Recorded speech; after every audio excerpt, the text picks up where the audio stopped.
Assalamualaikum warahmatullahi wabarakatuh. Bismillahirrahmanirrahim. Qala al-muallifu rahimahullahu ta'ala wa nafa'ana bi ulumihi fid dharaini amin ya Allah ya rabbal alamin. Wa qad jaa sareng geus datang naon zamul ghibati panyacad atawa moyo kana gibah. Wa tahziru sareng nyingsieunan min hatina itu gibah. Wal wa'idu sareng ancaman aliha kana itu gibah. Fi ayatin dina pirang-pirang ayat wa ahadithi katsiratin sareng pirang-pirang hadis anu seueur. Qala ngadawuh sa Allah taala Gusti Allah taala. Wailul likulli humazatil lumazah. Wailun ari kacilakaan likulli humazatin eta saban-saban jalma anu gibah, lumazatin anu nyacad.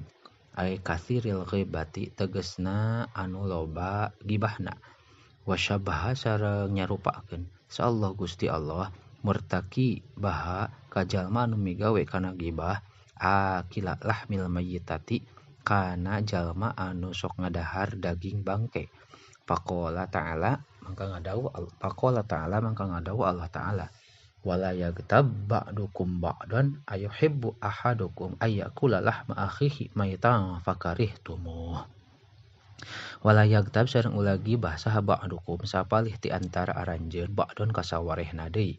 Ayuhibbu naha mikaresep saha ahadukum salah sawareh ti antara aranjeun ayakula kana yen dahar ieu ahad lahma akhihi kana daging dulurna ieu ahad maitan barina paeh atawa maot. Pakarih tumuhu tuluy mikangewa anjeun kana itu aklu. Waqala sareng ngadawuh sa'an Nabi sallallahu alaihi wa alihi wasallama wa iyyakum wal ghibata. Wa iyyakum sareng kudu ngajauhan anjeun wal ghibata sarta gibah. Fa innal ghibata karena sayaktosna gibah asyaddu eta leuwih berat minaz zina tinimbang zina.